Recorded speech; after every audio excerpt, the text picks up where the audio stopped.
Merci, Monsieur le Président, chers collègues. En qualité de conseiller régional représentant le territoire du Pays de Bray, vous imaginez et vous comprendrez, Monsieur le Président, ma difficulté à me positionner pour ce projet. En effet, je me fais le devoir aujourd'hui de vous faire part des ressentis de mon territoire. L'inquiétude est à ce jour au maximum face aux impacts qu'aura la modernisation du fret, et ce notamment sur le secteur de Gournay-Ferrières. Les impacts sont de plusieurs ordres. Tout d'abord sur le plan économique, secteur déjà en grande difficulté, comme nous le savons, avec la problématique des zones industrielles de l'Europe à Gournay-en-Bray, où sont installées les entreprises Autoliv et Sika avec leurs 1000 salariés, et de Beauregard à Ferrières, où se trouve la plus importante usine Danone d'Europe, pour nommer que celle-ci. L'impact écologique est également sans précédent avec la forte consommation de zones humides et de terres agricoles. Enfin, la fermeture des passages à niveau sans solution trouvée pour les habitants pour les premières années avant la construction des ponts semble singulière. Lors de la séance plénière du 16 décembre dernier, j'ai voté favorablement l'effort consenti par la région à engager une somme de 4 millions d'euros intégrée au contrat de plan État-région afin de financer l'étude qui permettra de prendre en compte la modification urbaine induite par la modernisation de la ligne Serqueux-Gisors, de manière à en réduire l'impact sur les riverains. Étude essentiellement pour le contournement sud de Gournay-en-Bray.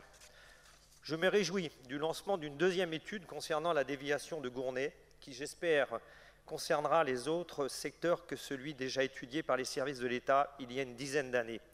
En effet, la précédente étude avait conclu un coût du projet à plus de 69 millions d'euros, qui présentait de très fortes contraintes techniques et environnementales.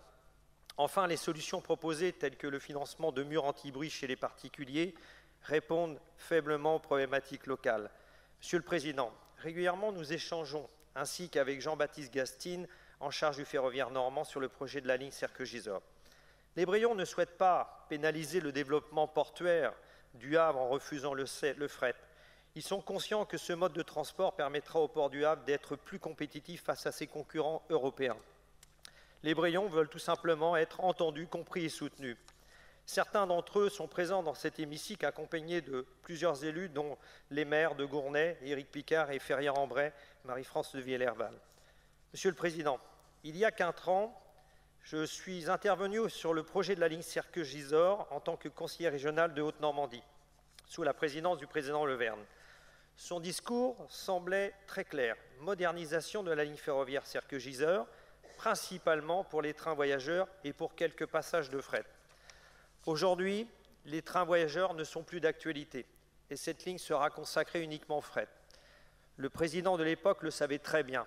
On a menti aux Brayons et comme le dit l'expression, chat échaudé craint l'eau froide. Monsieur le Président, si nous voulons construire ce projet, il se fera ensemble avec transparence et pragmatisme. Il en est de l'avenir d'un territoire qui a besoin de soutien de la région afin qu'il puisse lui aussi se développer. En tant que conseiller régional représentant le Pays de Bray, je souhaite une Normandie qui se développe, mais qui prenne en compte et développe l'ensemble des territoires. Vous avez lancé il y a quelques semaines la mise en œuvre de la stratégie d'attractivité de la Normandie. La Normandie, région monde, de par son histoire, ses atouts économiques et industriels, sa dynamique culturelle et ses richesses patrimoniales et touristiques. Le Pays de Bray, à 1h30 de Paris, regorge de ses atouts et notre territoire n'a pas du tout l'intention de rater le train pour son développement.